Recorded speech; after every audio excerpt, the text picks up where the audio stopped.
1959 Siberia की एक बर्फीली रात एक ग्रुप एडवेंचर के लिए निकला मगर लौट कर कभी वापस नहीं आया।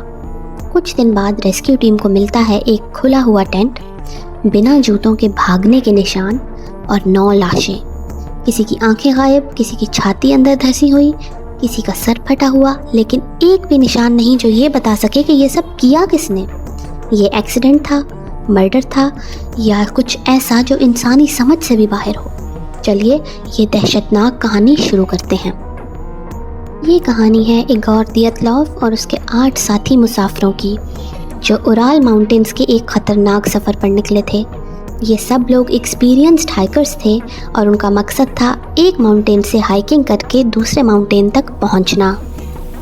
लेकिन उनका ये सफ़र एक मौत का पैगाम बन गया। एक दिन उनका रेडियो कांटेक्ट बंद हो गया। जब दिन गुजरते गए और उनसे कोई बात नहीं हो सकी, रेस्क्यू टीम को भेजा गया। जब रेस्क्यू टीम दियातलोव ग्रुप के टेंट तक पहुंची तो जो नज़ारा उन्होंने देखा वो समझ से बाहर था। रेस्क्यू टीम ने देखा कि टेंट अंदर से कटा हुआ था, मतलब ये कि मुसाफिर खुद टेंट काट कर भागे थे। लेकिन क्यों? इन लोगों ने बारिश, तूफान या किसी और ख़तरनाक जानवर के डर की भी परवाह नहीं की और इतनी एक्सट्रीम ठंड में बिना जूतों के टेंट से बाहर भाग गए। आखिर क्यों? अब जो असल दहशतनाक मंजर आगे था उसको कोई भी तसव्वुर नहीं कर सकता था।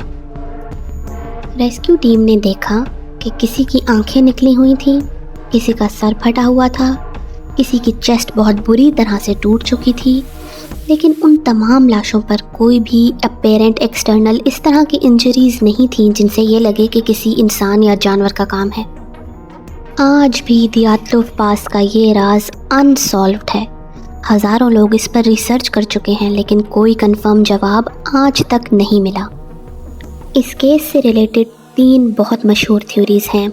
चलिए उन्हें डिस्कस करते हैं। सबसे पहली थ्योरी है एवलांची थ्योरी। कुछ लोग मानते हैं कि ये एक बर्फ़ का तूफ़ान था जो उनको लेप डूबा, लेकिन सवाल ये उठता है कि अगर एवलांची आई थी तो बाकी चीज़ें जैसे टेंट और सामान वहाँ इंटैक्ट अपनी जगह पर क्यों रहे। दूसरी थ्योरी है पैरानॉर्मल एक्टिविटी। क्या वहाँ कोई ऐसी ताकत थी जो इंसानों को मार सकती है, क्योंकि जो इंजरीज़ मिली वो आम इंजरीज़ नहीं थी। तीसरी थ्योरी है सीक्रेट मिलिट्री एक्सपेरिमेंट। कुछ लोगों का मानना है कि रशिया की आर्मी वहाँ कोई सीक्रेट न्यूक्लियर या केमिकल एक्सपेरिमेंट कर रही थी जो एक्सीडेंटली हाइकर्स पर असर डाल गया। आपको क्या लगता है आखिर ये लोग कैसे मरे?